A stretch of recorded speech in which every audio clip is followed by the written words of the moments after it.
In this episode of Two Chaps, Many Cultures, we are going to discuss getting the right people in the right place at the right time.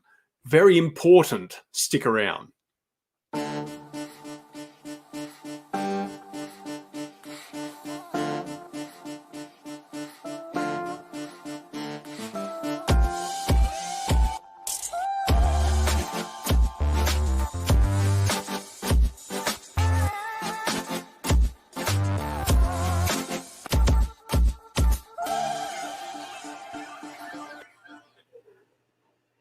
Welcome, everybody, Tuesday. Happy Tuesday! How is everybody doing? Two Chaps, Many Cultures, episode 70 what? 72. Holy smokes. That's Yeah. a lot. Holy camole. If the people only knew. If the people only knew. What it takes to get all this work in. How to That's find right. the right people to help us do this. The right people, the right place, The right time. I'm telling you, Brett, it's so hard to find the right people. It is. It is. It's So getting harder and harder. we probably should get some help. I would argue. Apart from the fact we need help in general, we need real help mentally and psychologically, real help from people that know what they're doing. And who could you suggest? Well, I happen to know somebody. So you want to open the door? Why not? Why not? Here he is. Trevor Gillis! Trevor, if you don't mind, folks, Trevor and I might veer off into speaking very strange language once in a while because Trevor and we speak a common, not language, but dialect in German that is... That's not really intelligible outside of our world. Hey, Trevor, good to have you on here. Awesome. Thank you very much, Two Chaps, for having me. How can you help us find the right people? Well, there's many ways I can do that. It's I tell you what, though, here in 2020, it's definitely a bit unique. Still a lot of the same ways, but we have to adjust certain ways that we work. Now, you do this professionally, right? You find the right people, or what does your LinkedIn say? You connect talent to the right companies? Connect companies to the talent they need. All right. So in simple terms, you're a headhunter. Is that a word? When it comes down to it, yeah. I just don't, when I hear headhunter, it sounds like I'm decapitating people or carrying around heads or something like that. So that's not what you're doing? No, not actually. Okay. Maybe, Well, see, I've got the wrong information. Halloween, I'll dress up as that. No worries.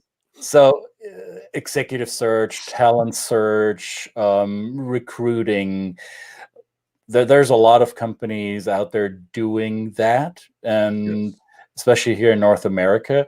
Now, I know, and this is one of the reasons why I'm happy that you're taking time to talk with us today. You're doing this for multinational organizations, because you are a third culture kid or a multinational individual yourself, and we'll talk about this a little later. But you're serving a certain market vertical, so to say, that deals in global business. Is finding the right talent for global organizations different than it would be for domestic, or am I getting this wrong? Oh, no, you hit the nail right on the head there, Christian. I've recruited for both types of companies. The biggest difference is A, the expectation on the company side, and then B, also the expectation and some of the behaviors on the candidate side.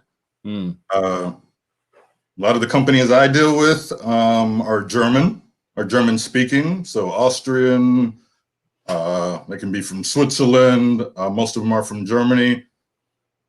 When they carve out the perfect individual that they want in their organization, it's a little different from what maybe a General Motors or a Coca-Cola, which are both very multinational companies, but here in the USA, I promise you the type of person they hire is probably a little different than they would hire at one of their locations in Japan or something. So that's what I help companies. I help these European companies that are here trying to play the American game, find the right players for their team here in the States.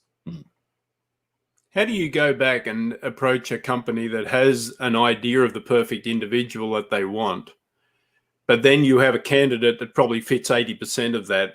How is that conversation taken place with the company to say, okay, you've got this ideal, but I've got this really great candidate that brings really high-powered potential, but there's some cultural aspects to their approach. There's some influences that they bring that I think, and do you actually make the argument by saying this extra 20% they bring is an addition to you, or do you actually say to them, okay, maybe you can make this person fit into your mold? What's that conversation like?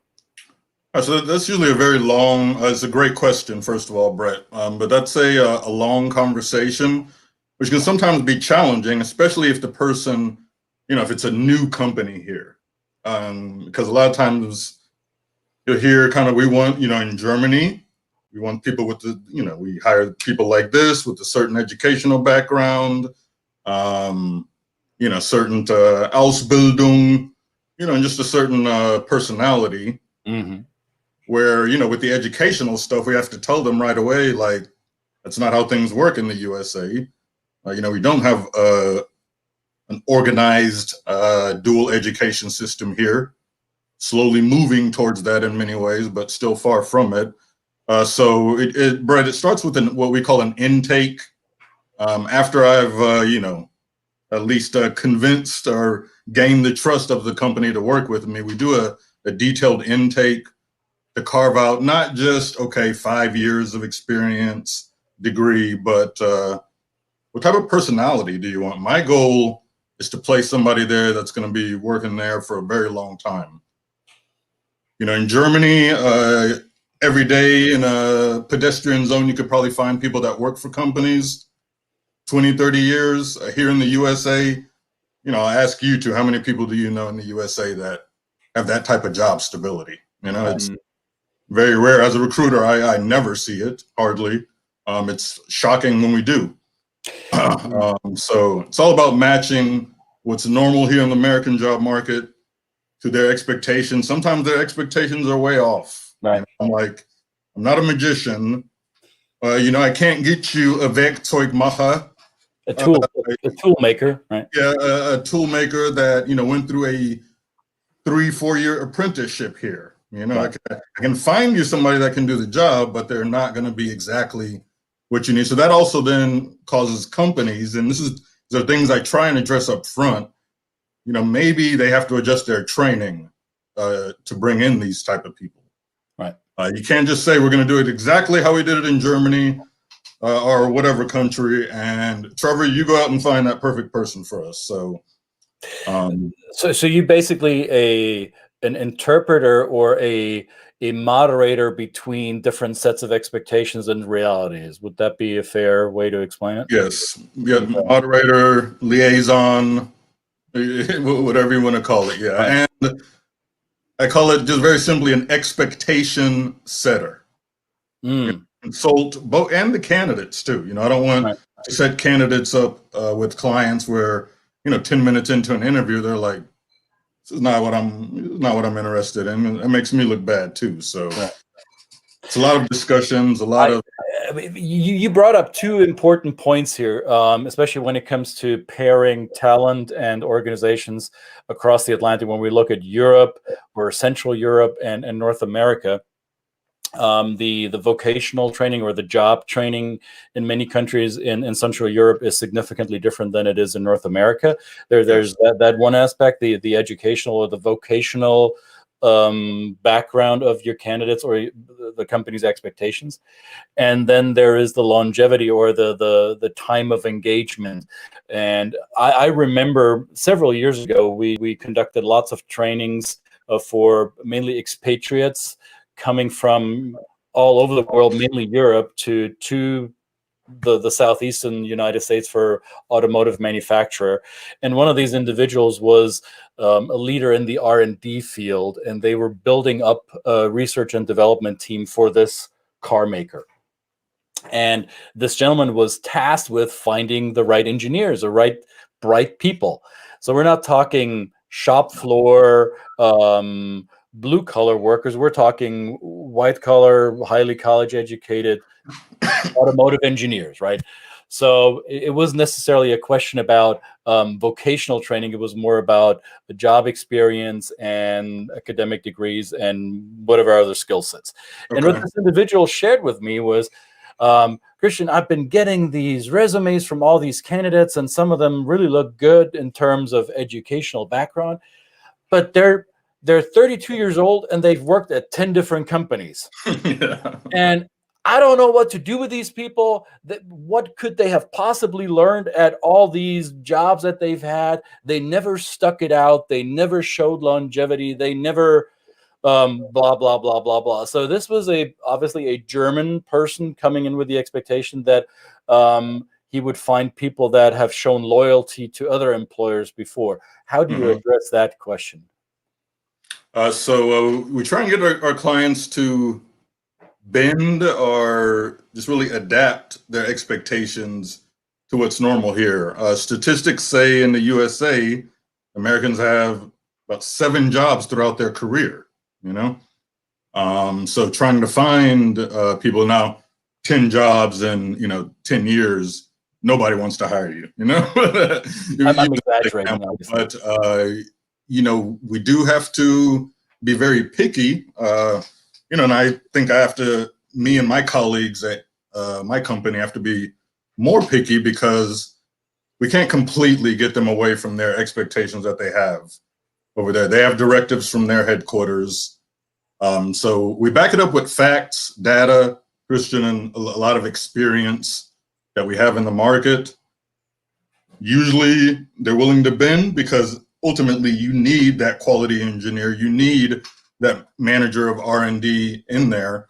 And we just try and make sure that they have the resources to accommodate this different type of employee, that maybe the equivalent of that over in Europe is somebody, that you're just not going to find that easily over here unless it's an expat or something. Right. Brett, I remember you telling me that you had similar experiences when you came from Australia to the US, so two Anglo cultures, but also different types of, I don't know, workforce. What was your experience? Yeah, it was similar, because the surprise for me is that when I came, I was in the retail space, and people that worked for me in the stores back home were professional associates. They call them associates here in the US. They were professional people who earned, a very good living wage as a retail associate, and they raised families on these wages, and they were well paid, and they saw this as a career, in serving clients in a store. When I came here, the attitude towards the workers in those stores was completely different. This is a transition. You went into retail because you might be working a job to support your way through college. Exactly. Or it was for or high school. Right? Absolutely. And you may be that this is your job because you didn't have the education to have a different career.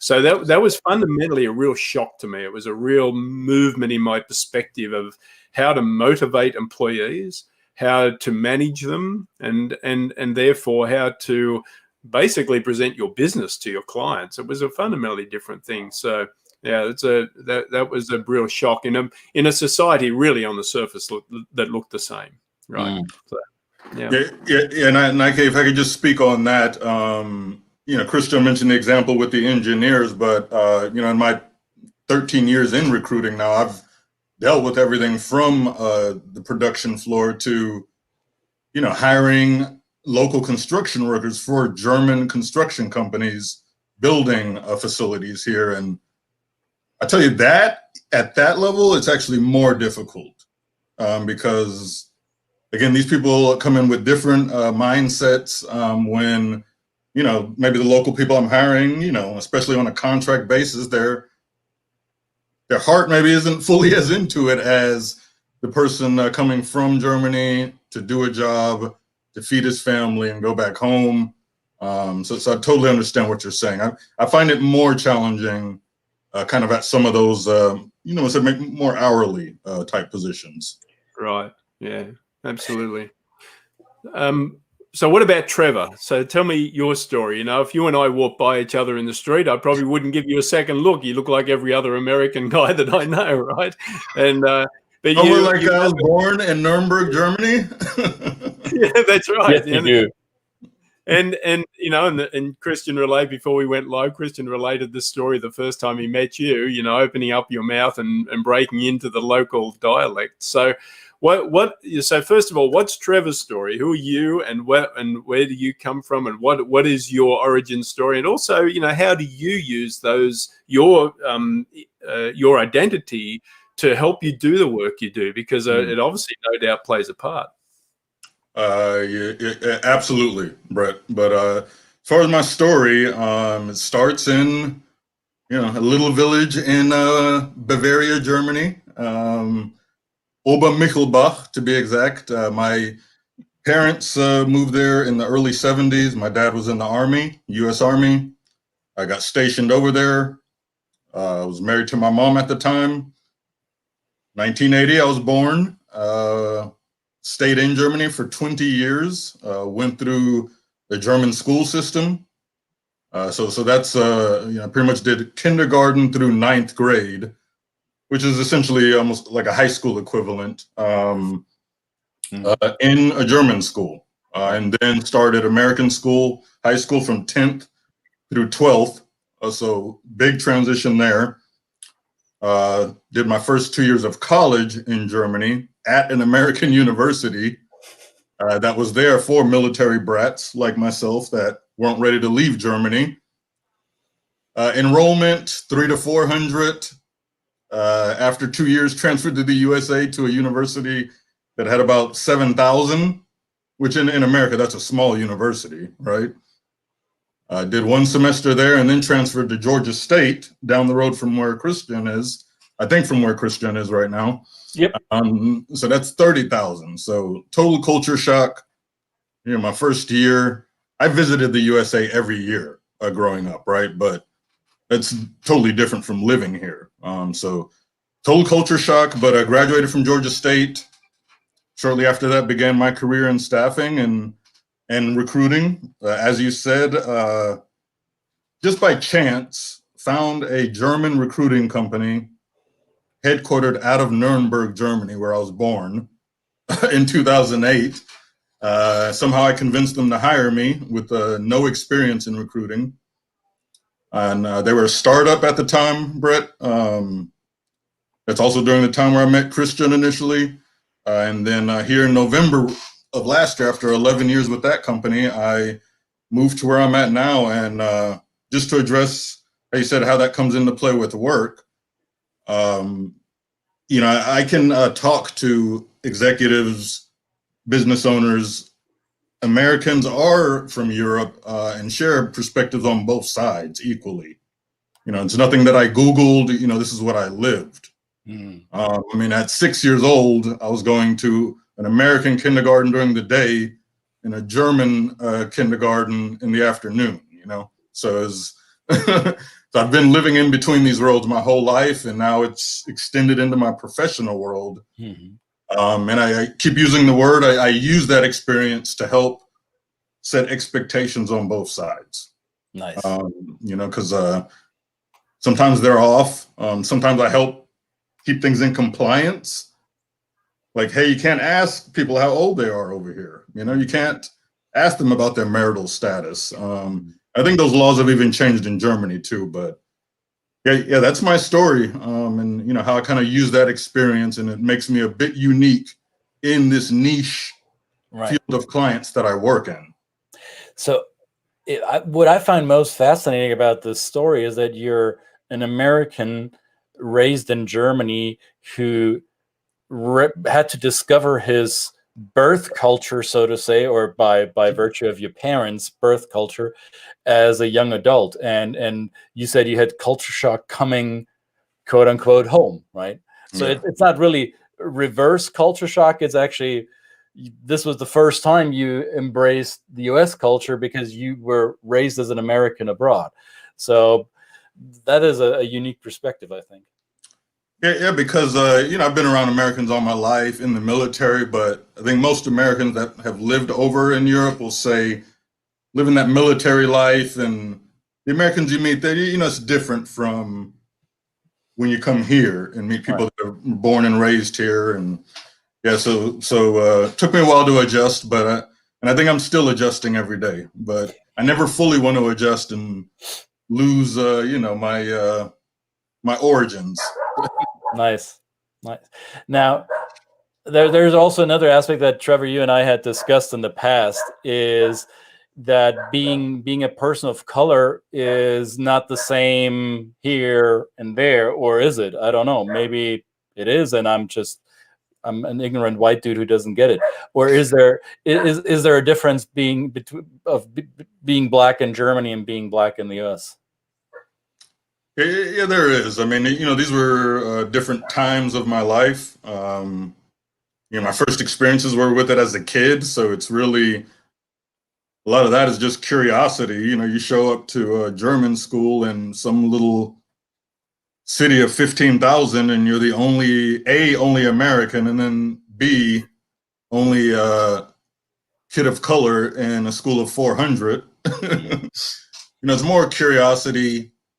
A lot of questions, a lot of them, on the surface seem offensive, but people are just trying to figure out who you are and what you do. Once I learned the language, kind of all of that went away, So would you say that you learned to, or you made the white behavior mean curiosity, and you didn't make it mean discrimination? Is that what I'm hearing?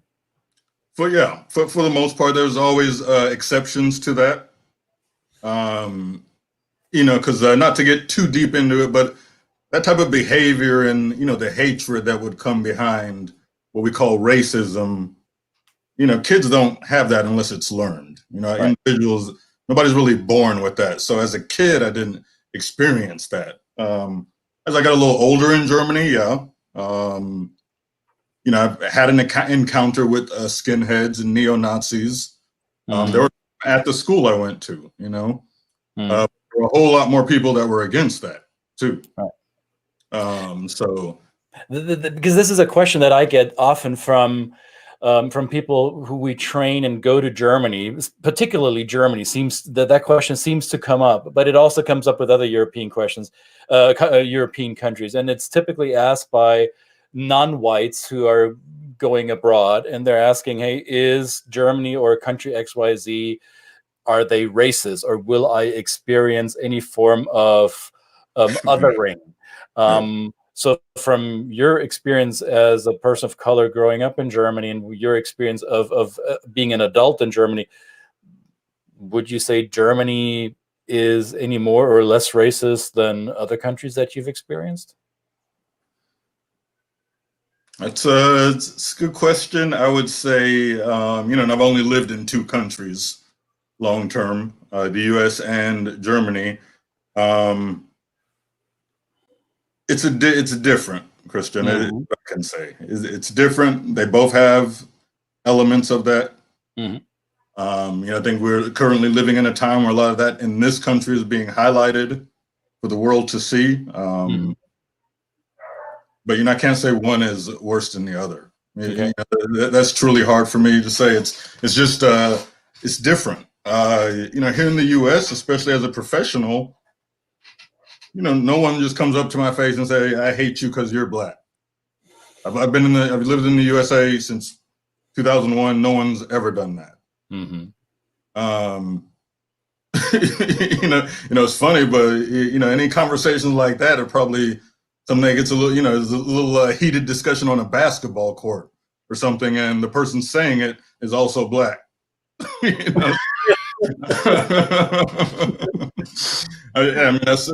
here it's a little more hidden. I get vibes from people sometimes where I'm like, maybe they would be a little more comfortable if I was Thomas with blonde hair and blue eyes, because it is different. Some people, a lot of people embrace it. It helps me. It's an attention getter. Some people, it's maybe a little off-putting. So now, do you also see yourself as a moderator, mediator between ethnicities, given your experience? So not just between the European, North American thing, but with the Black community in the USAA, Trevor, you get white folk because you grew up among them, or white people say, hey, Trevor, you're Black, hence you get the African American community. Can you help us understand what's going on? Do you find yourself being the explainer? Tell you what, not so much, Christian, until 2020.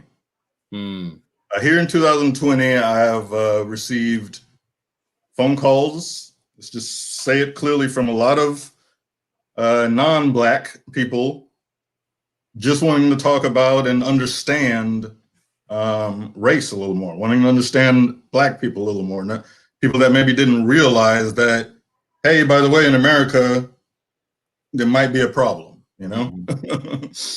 So, this year, the answer to that question would be yes. Prior to that, not really so much. When I was living in Germany, even just as a kid, I found myself in those situations a lot of times because I had groups of American friends, I had groups of German friends. German friends would make, American friends would make fun of the Germans, you know, vice versa. You know, I'm in the middle being like, hey, can we all just get along? That would be nice, wouldn't it? Yeah, tell me about it. We'll get there, though. We'll get there. Brett, you had a question? I saw a question pop up on your end. No, it was just a comment. You know, we work with some great mentors in our field that teach us, and that was one of the big learnings for me, is that those questions that come out in this time that we're in now in 2020, when, you know, people are looking around for learning, people that are you know, white people, as Tamara keeps, those folks like us that think that we can go to a person of color to get there, you know, and ask them, how do we do better? How do we teach better? How do we understand?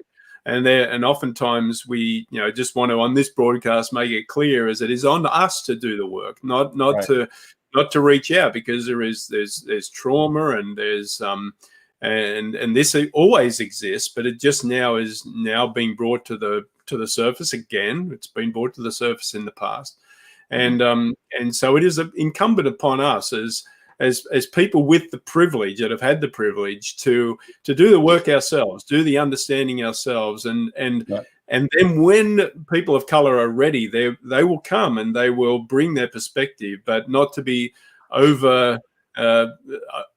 overzealous about othering people who have extreme views. Try and lead them gently to the water. That's a big learning. Just to, you know, not to get off the topic of what we're talking about, but I think that's you can see, as you've experienced, Trevor, there's this probably just through generous intention, just saying, you know, you're a person of color, please tell us, how can we be better? And yeah, it might be difficult for you as a person who grew up outside of this country, you know, with a different experience to be able to teach that. Or maybe you have the perfect perspective to do it, right? But they don't know that, so it's important. I think that it's great. Thank you for sharing your story and being vulnerable and telling us, because it is. I'm always curious. We're at a conference at the moment where we learnt this morning about whether bias can be unlearned, whether it can be reversed. And I think just the honest looking yourself in the mirror and saying the biases will never go away. We didn't have the advantage like you had with the kids in your young German school to have a wonderful, you know, a Black friend in their realm when they were younger, speaking their language and playing with them. And they thought, you know, this is just normal. This is a normal friend of ours, right? But when you get into older, where the biases are embedded, it's much more difficult, and they always exist. I've got them, and I admit them freely. I just happen to have learned from wonderful people that how to recognize them and how to actively think about them every single day. It's work. It's absolute work. It's hard. It's not easy, but you've got to do it to bring about a better world. So it is. I mean, you know,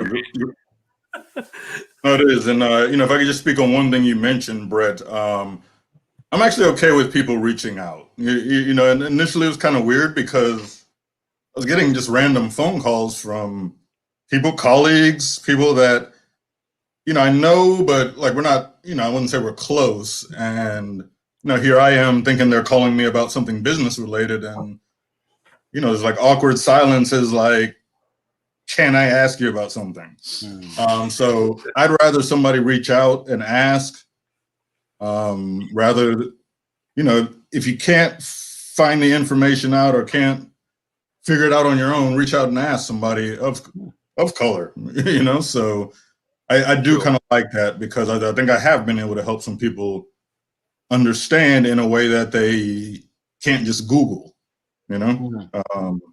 No doubt. Get it right from the source. And I'm not the best example because I did not grow up here, but I do think some of the same things I dealt with in Germany, I would have dealt with, you know, black men deal with them everywhere, you know, so. Yeah. Well, and you shared with me in private some stories, Trevor, of how you experienced othering while you grew up in Germany. So it's not unique to this country, as we both know. No. But let's hope that you get less and less of these phone calls in the future, and that when it rings, it'll be business about, hey, find me the right person for my company, because I always love those calls, and most of those calls are still about that. But you know, for now, if I can help enlighten or just share a view, and I'm one of 7 billion people on this earth. If I can share my view, you know, I'm glad to do that. Lovely. The only thing, one of the few things that Trevor and I don't see eye to eye is which soccer club to root for. Other than that, I think we're gonna be fine. No. Die Legende lebt. Die Legende lebt. Oh God. So just for those of you who don't know anything about soccer, the city of Nuremberg has been struggling with soccer for many years, and Trevor keeps holding on to them. That's loyalty for you guys. That's what you want in your corner, a loyal supporter. Yes, I'm loyal. Listen, brother, I'm in Chicago, and the Cubs didn't win a World Series for 100-odd years, and people hung on to that too, and it happened. You know, so there's always hope. Yeah, that is an inspirational story. I remember seeing that. What was it, 2 or 3 years ago, Brett? They won it. Yep. Yeah. I'm as also an Atlanta sports fan. But we got the Braves. We've got the Braves going. So there you go. Great. Trevor, thank you so much. Get busy. Connect some people with the right opportunities and vice versa. And absolutely. Look Trevor up on the socials. If you found this episode, then there'll be somewhere to click on Trevor's name, and that'll lead you there. Thank you, Brett. Thank you, Trevor. Thank you. Chaps. Many cultures. See you again sometime. When, Brett? Maybe tomorrow or so? Tomorrow, maybe. All right. All right, guys, be good at this.